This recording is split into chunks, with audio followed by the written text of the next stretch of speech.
So, una po natin gagawin ay ilalagay ang server name at ang file po ng ating gagamitin na Windows Server, which is Windows Server 2012.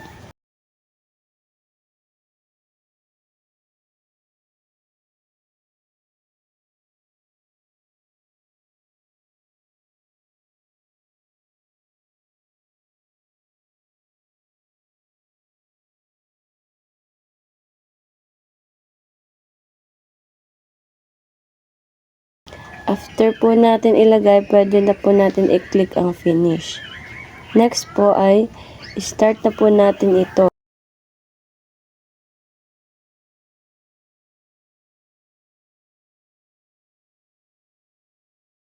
Makikita po natin dito na magbo-boot na po yung Windows Server at makikita po natin ang Windows logo.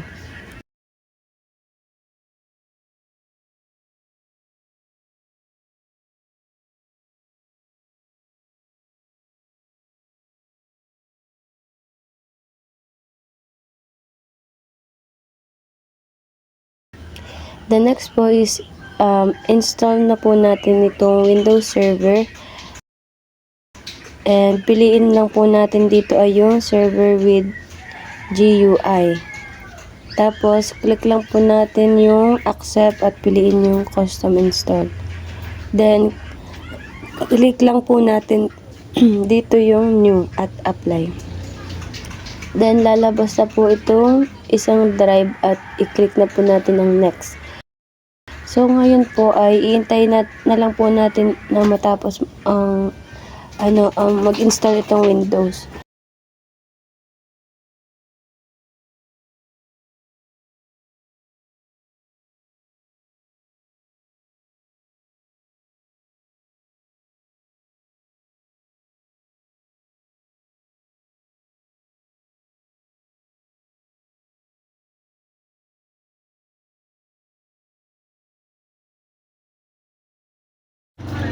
After po nito ay magre-restart na po ang Windows and magbo-boot na po ulit ito.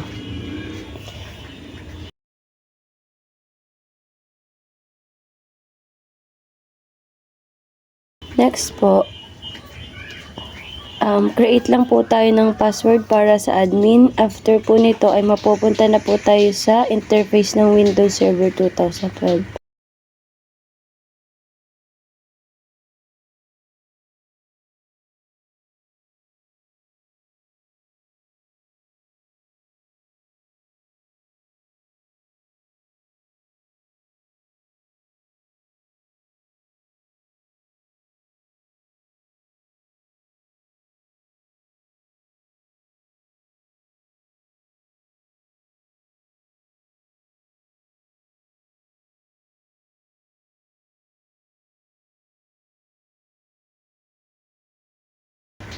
Then, intayin lang po natin mag-start ang server manager.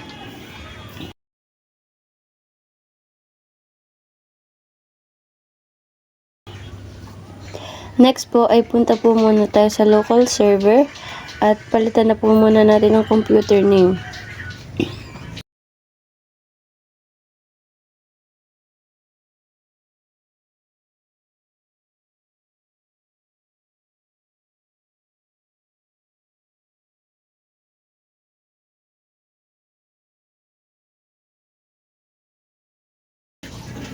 At atin din po itong i-enable and yung yung remote desktop connections. Pagtapos po nito ay i-restart na po muna natin.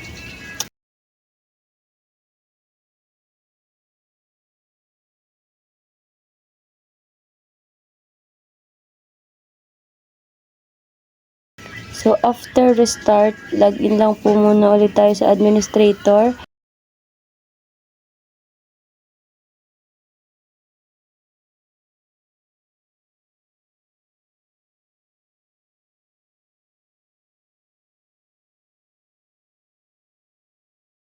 And punta na po ulit tayo sa server manager.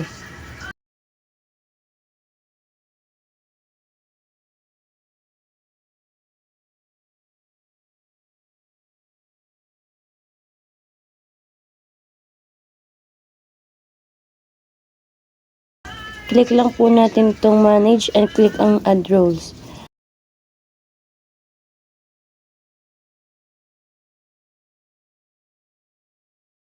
So, dito po ay i-install na po natin itong Active Directory Domain Services. DHCP server, DNS server,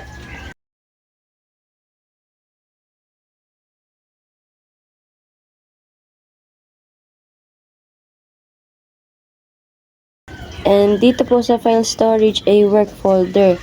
Pati na po ang print and document services and remote desktop services.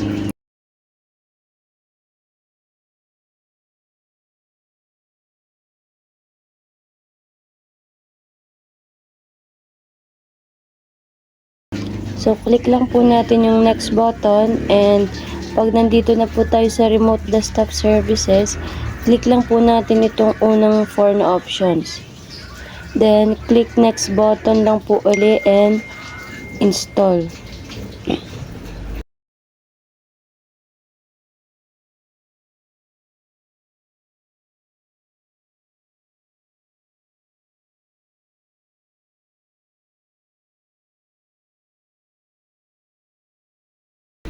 So, intayin lang po natin matapos yung mag-install lahat ng services na nilagay natin. Pagtapos po ma-install, mag-automatic restart na po ito. Iintayin lang po uli natin mag-boot ang Windows, and pagtapos po nito ay login lang po ulit tayo sa administrator.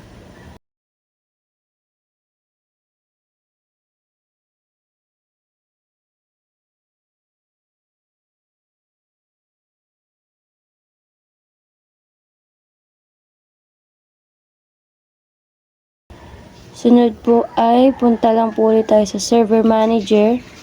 Intayin lang po natin mag-refresh ito and matapos itong installation.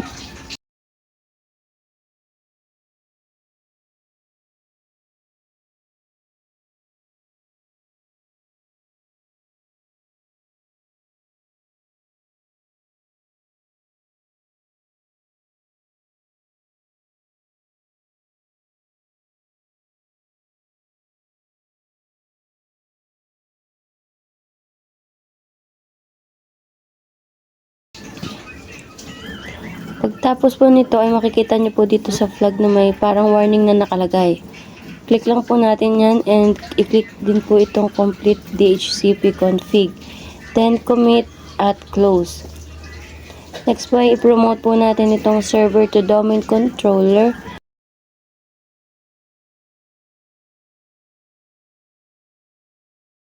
Tapos add new forest po tayo at lagay lang po natin ang domain name.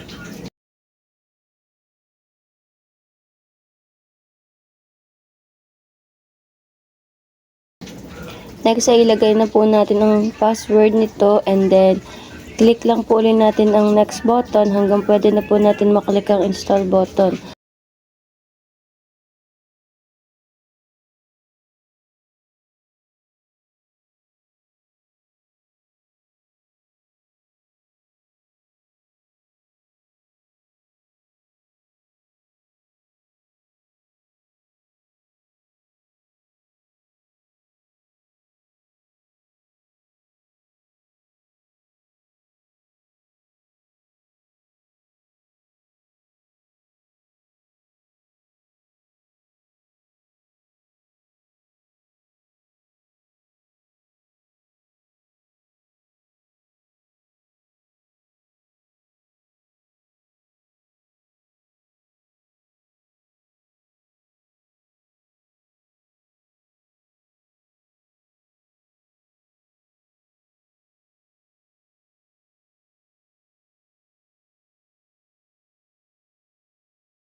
After po nito ay i-start lang po muna uli natin ang Windows.